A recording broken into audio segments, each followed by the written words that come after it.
qodobka saddexaad ku quudi maskaxdaada wax wanaagsan si kasta oo aad u samayn kartid akhrinta buugaag dhegaysi iyo weliba qaadashada tababaro macna ma samaynayso qaabka waxaase muhiima keliya inaad samaysid haddii aad maskaxdaada ku quudinaysid wax wanaagsan maalin weliba si dhab ahna aad u qaadanaysid aad ayay u adag tahay inaad waddadaada ka luntid waxaad uga lumi kartaa waddada isbarbardhigga dadka kale isku dhaca badan sida dadka ay u badan yihiin waxaad waddadaada ku heli kartaa samaynta waxa dadka intooda badan aysan samayn mid ka mid a arrimahaas waa horumarinta naftaada si joogto ah noqo qof xiiso u haya horumarinta naftiisa raadso inaad wax kororsato guud ahaanba noloshaada weydii naftaada maxaad jeclaan lahayd inaad noloshaada ku horumariso qodobka afaraad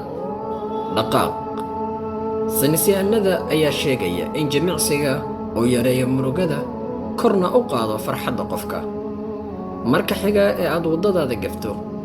aad jiimka orod dhidid ku sii daa xiisadda meel wanaagsan u samee arrimahaas si joogto ah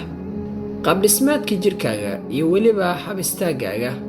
waxay ka qayb qaadanayaan aragtida aad ka haysatid naftaada samayna isbeddelka aad rabto qodobka shanaad ogow halka aad aadaysid ahdaaftu waa mid muhiim ah maxaa yeelay waxay si cad u qeexaysaa halka aad rabtid waxayna kugu ilaalinaysaa waddadii aad ku gaari lahayd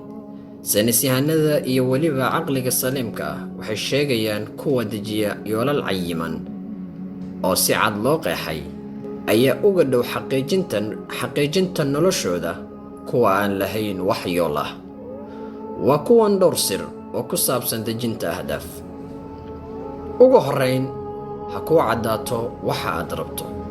haddii ay tahay lacag ha qorin keliya waxaan rabaa lacag badan qor inta lacag ah ee aad rabto hadday tahay jirdhis ha qorin keliya waxaan rabaa jir wanaagsan second cadday goorta ay tahay inaad heshid tusaale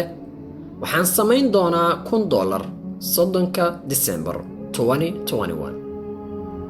ugu dambayntii qeex sida aad ku gaari doontid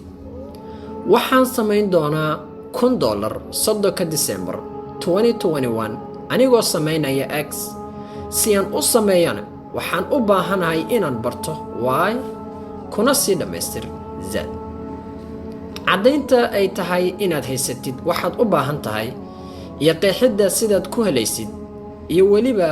xilliga ay tahay inaad heshid hadda waxaad helaysaa ujeeddo cad oo aad u shaqayn kartid fursadaha aad waddada uga lumi karto markaad haysatid wax muhiim ah oo aad u shaqayso waa mid aad iyo aad u yar furuhu waa inaad ka dhigtaa mid macno adiga ku samaynaysa waxaan bixinnay tusaale lacageed balse hadafku runtii waa inaysan udubdhaxaad u noqon lacag inaad lacagtaas ujeeddo weyn ku xirto mooye sida carruurtaada faamilka ama sababo kale oo aad u rabto hadda waad garanaysaa sidaad waddada saxda ah ugu soo laaban lahayd hadda waxaad og tahay inay jiraan waddooyin aad ku gaari karto hadafkaagii horay u soco siina wad koritaanka